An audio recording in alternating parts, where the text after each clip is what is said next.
प्यारी साथ संगत जी, आप सभी को प्यार भरी राधा स्वामी जी।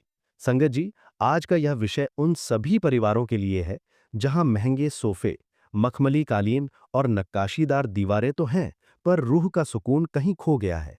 जहां रसोई का चूल्हा तो रोज जलता है, पर आपसी रिश्तों की गर्माहट कहीं बर्फ की तरह ठंडी पड़ चुकी है। क्या आपके घर में भी बिना किसी ठोस वजह से क्लेश की आग भड़क उठती है? क्या छोटी-छोटी बातों पर तनाव इतना गहरा हो जाता है कि घर की शांति और मुस्कुराहटें कहीं छिप जाती हैं? संगत जी, आप सबसे एक छोटी सी विनती है। अगर आप हमारे राधा स्वामी शब्द चैनल पर नए हैं, तो हमारे चैनल को सब्सक्राइब जरूर करें और कमेंट बॉक्स में राधा स्वामी जी भी जरूर लिखें। साथ संगत जी, ईंट पत्थरों से तो सिर्फ मकान खड़े होते हैं। घर तो रूहों के मेल और रूहानी सुकून से बनता है। आज की ये बातें सिर्फ शब्द नहीं है, बल्कि वो रूहानी मरहम है जो आपके घर की पुरानी कड़वाहट को जड़ से खत्म कर देंगी। बस कुछ पल के लिए दुनिया के सारे शोर को पीछे छोड़कर अपनी आंखें बंद करें और शांत होकर मेरी इन बातों को रूह की गहराइयों से महसूस कीजिएगा। आज आपकी आंखों में सुकून के आंसू भी होंगे और अपने उजड़े हुए घर को फिर से बसाने की एक नई उम्मीद भी। संगत जी, सद्गुरु की पहली और सबसे अनमोल बात हमेशा याद रखिएगा। घर में क्लेश का जन्म वहीं होता है जहां इंसान की मैं पहाड़ जितनी बड़ी हो जाती है और हृदय में बैठा मालिक छोटा नजर आने लगता है। एक बार एक प्रेमी भावुक होकर हजूर के चरणों में गिरा और पूछा कि दाता, मेरे घर में हर समय युद्ध जैसा माहौल रहता है। कोई मेरी बात नहीं सुनता, न कोई मेरा सम्मान करता है। हुजूर ने बड़ी रहमत भरी मुस्कुराहट के साथ कहा, बच्चे, तेरे घर में हर कोई जीतना चाहता है, पर कोई भी हारना नहीं चाहता। याद रखिए, जहां हर सदस्य अपनी बात को पत्थर की लकीर बनाने और खुद को सही साबित करने की जंग लड़ रहा हो, वहां मालिक की बरकत कभी नहीं ठहरती। जिस दिन आप अपने घर की चौखट पर कदम रखते समय अपनी पदवी, अपना अहंकार, अपनी डिग्रियां और अपनी समझ को अपने जूतों के साथ बाहर छोड़ देंगे, उसी दिन आपके घर की आबोहवा बदल जाएगी। जिस घर में एक दूसरे के आगे झुकने की होड़ लगी हो, उस घर की रखवाली मालिक खुद पहरा देकर करता है। झुकना कमजोरी नहीं, बल्कि उस ऊंचे मालिक के सामने अपनी विनम्रता का प्रमाण है। दूसरी बात जो सद्गुरु हमें बड़ी गहराई से समझाते हैं, वो है निंदा, चुगली और कड़वे बोल, जो घर की बरकत को दीमक की तरह खा जाते हैं। एक छोटी सी रूहानी साखी याद आती है। एक प्रेमी के घर में बहुत अशांति रहती थी। जब सद्गुरु की मौज हुई, तो उन्होंने एहसास कराया कि इस घर की दीवारों में सालों की शिकायतों और कड़वाहट का जहर समाया हुआ है। हम अक्सर बाहर वालों से, दुनिया वालों से तो बड़े अदब और मिठास के साथ पेश आते हैं, पर जैसे ही घर के अंदर आते हैं, अपने ही अपनों को, अपनी ही औलाद और जीवन साथी को अपने तीखे शब्दों से छलनी कर देते हैं। क्या कभी सोचा है कि जिन हाथों को थाम कर हमें जीवन गुजारना है, उन्हीं को हम अपने कड़वे शब्दों से जख्मी कर रहे हैं? याद रखिए, जुबान से निकले शब्द वो बाण हैं जो एक बार कमान से छूट गए तो फिर कभी वापस नहीं आते, सिर्फ गहरे घाव छोड़ जाते हैं। जिस घर में पति पत्नी, बच्चे और बड़े एक दूसरे का मान सम्मान करते हैं और बाहरी दुनिया की गंदगी या निंदा चुगली को घर की दहलीज के बाहर ही रोक देते हैं, उस घर के आंगन में सिमरन का नूर अपने आप उतरने लगता है। मधुर वचन वो ईश्वरीय चाबी है जो बरसों से बंद पड़े दिलों के जंग लगे तालों को भी एक पल में खोल देती है। तीसरी और सबसे महत्वपूर्ण बात, अपने घर को केवल रहने का स्थान नहीं, बल्कि सद्गुरु की सेवा का स्थान बना लो। साथ संगत जी, हम जब मंदिर या गुरुद्वारे जाते हैं, तो हमारा आचरण कितना सौम्य और मन कितना शांत होता है, क्योंकि हमें पता है कि वहां साक्षात मालिक बैठा है।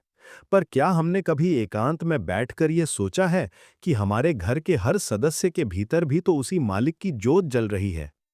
जिस दिन आप अपनी पत्नी में, अपने पति में, अपने बच्चों और अपने बुजुर्ग माँ बाप में अपने सद्गुरु का अंश देखना शुरू कर देंगे, उस दिन क्लेश और क्रोध की कोई गुंजाइश ही नहीं बचेगी। जब आप सेवा भाव से घर की जिम्मेदारियां उठाएंगे और ये सोचेंगे कि मैं तो सिर्फ एक सेवक हूं और अपने मालिक के प्यारों की खिदमत कर रहा हूं, तो आपके घर का हर कोना किसी तीर्थ स्थान की तरह पवित्र हो जाएगा। जिस घर में सुबह शाम अमृत वेले सिमरन की गूंज होती है, जहां धूप बत्ती से ज्यादा प्रेम की खुशबू महकती है और जहां रसोई में भोजन प्रसाद की भावना से बनाया और प्रेम से परोसा जाता है, वहां ना तो बीमारियां टिकती हैं और ना ही कोई मानसिक तनाव। मेरी प्यारी साथ संगत जी, घर को स्वर्ग बनाने के लिए किसी चमत्कार की जरूरत नहीं होती, बस एक दूसरे की गलतियों को माफ करने के छोटे से हुनर की जरूरत होती है। सद्गुरु का फरमान है कि माफ करना दुनिया की सबसे बड़ी बंदगी और सबसे बड़ी बहादुरी है। आज ही इसी वक्त अपने मन की उन गांठों को खोल दीजिए जो सालों से नाराजगी बनकर आपके सीने पर पत्थर बनी बैठी हैं। अपने परिवार के उन सदस्यों के पास जाइए जिनसे आप शायद महीनों से बात नहीं कर रहे। एक सच्ची मुस्कुराहट के साथ उनके हाथ थामिए, अपनी गलती मान लीजिए या उन्हें बड़ा दिल दिखाकर माफ कर दीजिए। फिर देखिए कैसे कल तक जो घर आपको नर्क या बोझ जैसा लग रहा था, आज वहां से रूहानी फूलों की खुशबू आने लगेगी। वो मालिक तो खुद दया और क्षमा का अथाह सागर है। क्या हम उसकी संतान होकर अपने ही परिवार के लिए थोड़े दयालु और नरम नहीं बन सकते? एक बार की बात है, एक प्रेमी बहुत ही उदास और मन में दुखों का भारी बोझ लिए सद्गुरु के पावन चरणों में आकर बैठ गया। उसकी आंखों से अविरल आंसू बह रहे थे और चेहरे पर गहरी परेशानी की लकीरें उसके अंतर्मन की पीड़ा को साफ बयां कर रही थीं। ऐसा लग रहा था मानो संसार की कठिनाइयों ने उसे अंदर ही अंदर बुरी तरह तोड़ दिया हो। उसके कंधे झुके हुए थे और सांसों में एक भारीपन था।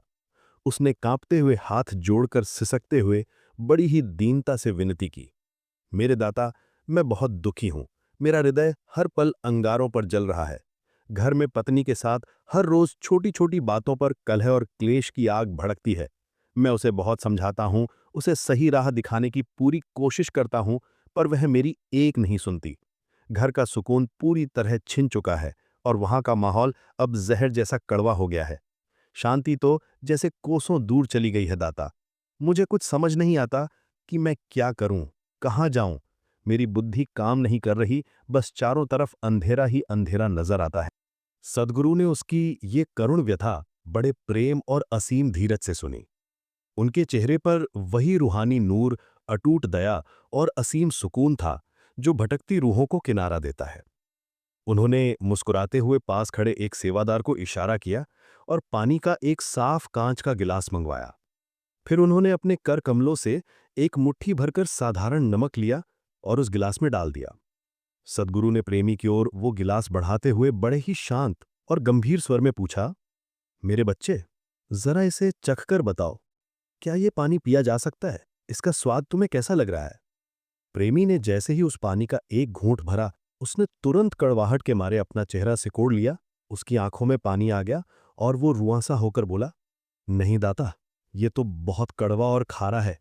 इसे पीना तो दूर, गले से नीचे उतारना भी मुमकिन नहीं है। ये तो कड़वे जहर जैसा लग रहा है जो जुबान को जला रहा है। सद्गुरु चुपचाप उठे और उसे अपने साथ आश्रम के पास स्थित एक स्वच्छ, शीतल और गहरे कुंड के पास ले गए, जहां का पानी दर्पण की तरह चमक रहा था। उन्होंने फिर से उतनी ही मात्रा में नमक लिया जितना गिलास में डाला था और उसे उस विशाल कुंड के पानी में डलवा दिया। कुछ पल रुककर जब पानी स्थिर हो गया, उन्होंने प्रेमी की आंखों में अपनी रूहानी दृष्टि डालते हुए कहा, अब इस कुंड का जल अपनी अंजलि में लेकर चख कर देखो। क्या अब भी ये वैसा ही खारा है जैसा गिलास का पानी था? प्रेमी ने जैसे ही उस पानी का एक घूंट भरा, उसे चमकती आंखों के साथ एक गहरी तृप्ति की सांस लेकर बोला, नहीं दाता, अब तो इसमें खारेपन का नामो निशान भी महसूस नहीं हो रहा। ये पानी तो बहुत शीतल, निर्मल और मीठा है। इसने तो तन के साथ साथ मेरे मन की जलन को भी शांत कर दिया। तब सद्गुरु ने बहुत ही रूहानी और गहरे अंदाज में सत्य का मार्ग समझाया। मेरे बच्चे, ध्यान से सुन। जीवन की ये परेशानियां, कड़वी यादें, चुनौतियां और अपनों की चुभने वाली बातें उस नमक की मुट्ठी की तरह ही होती हैं। जीवन में नमक की मात्रा यानी दुख की मात्रा अक्सर नहीं बदलती, क्योंकि ये तो हमारे प्रारब्ध और कर्मों का फल है। लेकिन जो असल में बदलता है और जिसे बदलना हमारे हाथ में है, वो है बर्तन जिसमें उसे डाला गया है। जब तक तेरा दिल और तेरी सोच उस छोटे गिलास की तरह तंग, संकुचित और छोटी रहेगी, तब तक सामने वाले की छोटी सी बात या मामूली सी गलती भी तुझे कड़वाहट और गुस्से से भर देगी। तू हर वक्त अपनी पत्नी को सुधारने, उसे अपने इच्छानुसार ढालने और खुद को सही साबित करने की जिद में लगा रहता है। तू बाहर बदलाव खोज रहा है, पर तूने कभी ये नहीं सोचा कि तुझे सामने वाले को बदलने से पहले खुद के दिल के बर्तन को बड़ा करना है।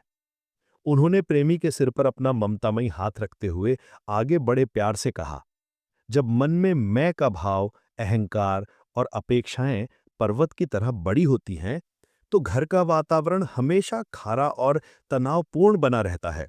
जब तू छोटा बनकर रहेगा, तो हर ठोकर तुझे घायल करेगी।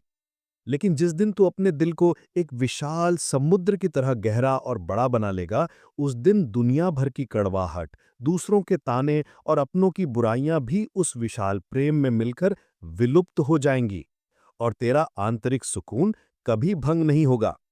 याद रखना मेरे बच्चे, किसी के आगे झुकने का मतलब कभी हारना नहीं होता, बल्कि प्रेम की खातिर रिश्तों की नाजुक डोर को टूटने से बचा लेना होता है। ये झुकना ही तो असल में महानता है। जिस दिन तू खुद को छोटा कर लेगा, अपने अंदर की मैं यानी अपनी अना को सद्गुरु के चरणों में मिटा देगा और सामने वाले को उसकी तमाम कमियों के साथ सिर्फ प्रेम और सहानुभूति से स्वीकार कर लेगा, उस दिन घर की सारी कड़वाहट कपूर की तरह उड़ जाएगी। फिर वहां किसी कलेश की जगह नहीं होगी, बल्कि सिर्फ खुशियों, रूहानी प्यार और उस मालिक की शांति का वास होगा। अपना बर्तन बढ़ा ले मेरे बच्चे, सब कड़वाहट मिठास में बदल जाएगी। मेरे प्यारे भाई बहनों, हम अक्सर दूसरों को बदलने की कोशिश में अपनी पूरी जिंदगी गुजार देते हैं, पर खुद को बदलना भूल जाते हैं। याद रखिए, जब हम खुद को समुद्र की तरह विशाल और गहरा बना लेते हैं, तो सामने वाले की छोटी छोटी गलतियां उसमें समा जाती हैं और कोई कड़वाहट पैदा नहीं होती। जिस घर में माफ करने का हुनर होता है, वहां सद्गुरु की मेहर का झरना हमेशा बहता रहता है। अपनी मैं को छोटा कीजिए, आपका घर अपने आप बड़ा और खुशहाल हो जाएगा। एक बार की बात है, एक घर में सास और बहू के बीच छोटी छोटी बातों को लेकर इतना कलेश रहता था कि मानो घर नहीं, कोई युद्ध का मैदान हो। सुबह की चाय में चीनी कम होने से लेकर रात के खाने के नमक तक बस तीखे तानों और कड़वाहटों का अंतहीन सिलसिला चलता रहता था। घर की शांति पूरी तरह भंग हो चुकी थी और चारों दीवारों के बीच बस शिकायतों का अंबार था। बहू को अपनी सास पत्थर दिल और जालिम लगती थी, तो सास को बहू में सिर्फ अनाबर और कमियां ही नजर आती थीं। दोनों के दिलों में एक दूसरे के लिए नफरत की दीवारें इतनी ऊंची हो गई थीं कि घर की खुशियां दम तोड़ चुकी थीं। एक दिन एक पहुंचे हुए पूर्ण संत, जिनकी आंखों में असीम करुणा थी, उस घर के द्वार से गुजरे। अब जब भी उसकी सास उसे किसी बात पर झिड़कती या कोई कड़वा शब्द बोलती, तो वो पहले की तरह पलटकर जहरीला जवाब देने के बजाय सिर झुका लेती और मन ही मन सोचती कि कहीं इनके रूप में प्रभु मेरी सहनशीलता की परीक्षा तो नहीं ले रहे। उसने अपनी सास की सेवा ऐसे शुरू की जैसे वो साक्षात मां लक्ष्मी हूं। उनके पैर दबाना, उनकी पसंद का खाना बनाना और उनकी डांट में भी आशीर्वाद ढूंढना उसका नियम बन गया। पति और बच्चों की हर छोटी बड़ी जरूरत का ख्याल वो इस भाव से रखने लगी जैसे वो किसी मंदिर में बैठकर अपने इष्ट की सेवा कर रही हो। जो सास पहले उसे बोझ और दुख का कारण लगती थी, अब उसे उनके भीतर भी वही ईश्वरीय अंश और नूर दिखने लगा जिसकी बात संत ने की थी। देखते ही देखते घर की फिजाएं बदलने लगीं। जब सास ने देखा कि उसकी बहू, जो कल तक बात बात पर जुबान लड़ाती थी और गुस्से में पैर पटकती थी, अब इतनी सहनशील, शांत और सेवाभावी कैसे हो गई। बहू के चेहरे की सौम्यता देखकर सास का बरसों पुराना कठोर हृदय भी मोम की तरह पिघलने लगा। नफरत की कड़वाहट धीरे धीरे ममता की मिठास में बदलने लगी। अब सास भी बहू के काम में हाथ बटाती और रात को उसके सिर पर हाथ रखकर ढेरों दुआएं देती। घर में जो अशांति का धुआं था, वो अब प्रेम के रूहानी सुकून और खुशबू में बदल चुका था। कुछ हफ्तों बाद वही दयालु संत दोबारा उसी गली से गुजरे। बहू दौड़कर घर से बाहर आई, उनके चरणों में अपना शीश नवाया और बड़े आदर भाव से आंखों में आंसू भरकर पूछा कि महाराज, मैंने हर आहट पर कान लगाए, हर गुजरते मुसाफिर में उन्हें ढूंढा, दिन रात पलकें बिछाकर इंतजार किया, पर वो दिव्य मेहमान तो मेरे घर आए ही नहीं। क्या मेरी सेवा में कोई कमी रह गई? क्या मुझसे कोई बड़ी चूक हो गई? संत ने उसकी आंखों में देखते हुए बड़े सुकून और धीरज से कहा, बेटी, तू भ्रम में क्यों है? वे मेहमान तो उसी दिन उसी पल तेरे घर में दाखिल हो गए थे जब तूने अपने भीतर के मैं और अहंकार को त्याग कर घर के हर इंसान में अपने सद्गुरु के नूर को देखना शुरू किया था। देख, आज तेरे घर से क्लेश, नफरत और शिकायतों के सारे अंधेरे मिट गए हैं। आज तेरा ये साधारण सा घर किसी मंदिर और स्वर्ग से कम नहीं है। याद रखना बेटी, जहां निस्वार्थ प्रेम है, जहां सहनशीलता है और जहां निष्काम सेवा है, वहीं तो असल में परमात्मा का स्थायी वास होता है। तूने प्रभु को बाह की गलियों में ढूंढा, जबकि उन्होंने तेरे बदले हुए कर्मों और ऊंचे आचरण के जरिए तेरे घर में ही डेरा डाल लिया। यही तो मालिक की असली पहचान है। साध संगत जी, सद्गुरु सिर्फ तस्वीरों या सत्संग घरों में नहीं रहता, वे तो हमारे घर के हर जीव और सदस्य के अंदर बैठा है। जब हम बाहर तो बहुत सेवा और सिमरन करते हैं, पर अपने ही घर के बूढ़े माँ बाप या जीवन साथी का दिल दुखाते हैं तो हमारा मालिक कभी खुश नहीं होता। घर को मंदिर बनाने के लिए मूर्तियों की नहीं, बल्कि सेवा भाव की जरूरत है। जिस दिन आप घर की रोटी को प्रसाद और घर के काम को बंदगी समझ लेंगे, उस दिन आपके घर की चौखट पर खुशियां खुद चलकर आएंगी। एक बार एक पिता ने अपने बहुत ही गुस्सैल और चिड़चिड़े बेटे को सुधारने के लिए एक बहुत गहरा और अनोखा तरीका सोचा। उन्होंने उसे लकड़ी का एक बड़ा सा पटरा, कीलों का डिब्बा और एक भारी हथौड़ा दिया। पिता ने बड़े ही शांत स्वर में बेटे की आंखों में झांकते हुए समझाया कि मेरे बेटे, जब भी तुम्हें बेकाबू क्रोध आए, तुम्हारी रगों में गुस्सा दौड़ने लगे और तुम खुद पर काबू न रख पाओ, तो उसी आवेश में आकर इस पटरे पर जोर से एक कील ठोक देना। शुरुआत में बेटे का स्वभाव इतना उग्र और अनियंत्रित था कि कुछ ही दिनों में वो पटरा अनगिनत तीखी और नुकीली कीलों से पूरी तरह भर गया। हर कील उसके भीतर की एक कड़वाहट की गवाह थी। कीलें ठोकते ठोकते जब उसके हाथ थकने लगे, तो उसे खुद भी एक गहराई से एहसास होने लगा कि वो कितनी बार तुच्छ और मामूली बातों पर अपना मानसिक संतुलन खो देता है। उसे समझ आने लगा कि कील ठोकने की मेहनत से कहीं आसान अपने गुस्से को रोकना है। फिर धीरे धीरे उसने अपने भीतर झांकना और अपने स्वभाव पर संयम रखना शुरू किया। जैसे जैसे उसका धैर्य बढ़ा, पटरे पर ठोकने वाली कीलों की संख्या कम होने लगी। अंततः एक समय ऐसा आया जब उसका मन सरोवर की तरह शांत रहने लगा और उसे पूरे दिन में एक बार भी गुस्सा नहीं आया। तब पिता ने उसकी पीठ थपथपाते हुए बड़े लाड से कहा, मेरे लाल, तुमने आधी जंग जीत ली है। अब जिस दिन तुम पूरे दिन शांत रहो और तुम्हारे भीतर क्रोध का एक भी विचार ना आए, उस दिन इस पटरे में से एक एक करके पुरानी कीलें निकाल देना। बेटे ने बड़ी मेहनत, एकाग्रता और अटूट धीरज के साथ वैसा ही किया। हफ्ते बीत गए और वो एक एक करके पुरानी यादों और गुस्से की निशानों को हटाता रहा। जब वो आखिरी कील निकालने में सफल हुआ, तो वो बड़े गर्व और प्रसन्नता के साथ अपने पिता के पास गया। तब पिता ने उसका कोमल हाथ अपने हाथों में लिया, उसे उस पुरानी लकड़ी के पास ले गए और बड़े ही भावुक होकर धीमे स्वर में कहा, मेरे प्यारे बेटे, तुमने अपने क्रोध पर विजय पा ली, ये देखकर मेरा हृदय बहुत प्रसन्न है। तुमने अपनी मेहनत से कीलें तो निकाल दी, लेकिन जरा इस पटरे को गौर से देखो। इसमें जो ये गहरे और बदसूरत छेद रह गए हैं, क्या वो कभी भर पाएंगे? क्या ये लकड़ी कभी वैसी ही बेदाग और चिकनी हो पाएगी जैसी यह पहले दिन थी? बेटे की आंखों में पश्चाताप के आंसू छलकाए, क्योंकि वो पिता के इशारे में छिपे उस कड़वे सच को समझ चुका था जिसने उसका जीवन बदल दिया। ठीक वैसे ही हमारे कड़वे बोल और गुस्से के आवेश में कहे गए जहरीले शब्द होते हैं। गुस्सा शांत होने पर हम बाद में माफी तो मांग लेते हैं, सॉरी कहकर अपना पल्ला झाड़ लेते हैं, लेकिन अपनों के कोमल दिलों पर जो गहरे मानसिक और भावनात्मक घाव रह जाते हैं, वे वर्षों बाद भी पूरी तरह नहीं भरते। वही अदृश्य घाव और टीस धीरे धीरे हमारे अनमोल रिश्तों की नींव को दीमक की तरह खोखला कर देते हैं और हमारे खुशहाल घर की सुख शांति को हमेशा के लिए लील जाते हैं। मेरे प्यारे भाइयों बहनों, सद्गुरु हमें हर पल यही समझाते हैं कि इंसान की असली पहचान उसके पास जमा धन दौलत या बड़ी बड़ी डिग्रियों से नहीं होती, बल्कि उसकी मधुर वाणी और विनम्र आचरण से होती है। मीठी जुबान और सौम्य व्यवहार वो ईश्वरीय इत्र है जिससे न केवल हमारा अपना अंतर्मन शीतल रहता है, बल्कि हमारे आसपास का वातावरण भी स्वर्ग जैसा बन जाता है। हमेशा याद रखें कि कमान से निकला हुआ तीर और जुबान से निकले हुए शब्द कभी वापस नहीं बुलाए जा सकते। इसलिए जब भी बोलें, पहले शब्दों को अपने हृदय की तराजू पर तोलें। ये सोचें कि क्या ये शब्द किसी का दिल तो नहीं दुखाएंगे, और फिर केवल प्रेम, सत्कार और सादगी के साथ बोलें, क्योंकि अंत में केवल हमारे द्वारा बांटा गया प्रेम ही साथ रह जाता है। शब्दों में जान होती है साथ संगत जी। कड़वे बोल वो तेजाब हैं जो हंसते खेलते रिश्तों को झुलसा देते हैं। हम बाहर वालों से इज्जत पाने के लिए बहुत मीठा बोलते हैं, लेकिन अपनों के साथ बेरुखी दिखाते हैं। याद रखिए, सद्गुरु उसी जुबान पर वास करता है जो दूसरों के जख्मों पर मरहम लगा सके। बोलने से पहले सिमरन का सहारा लीजिए, ताकि आपके मुंह से निकला हर शब्द सामने वाले के दिल में कील की तरह न चुभे, बल्कि एक फूल की तरह महके।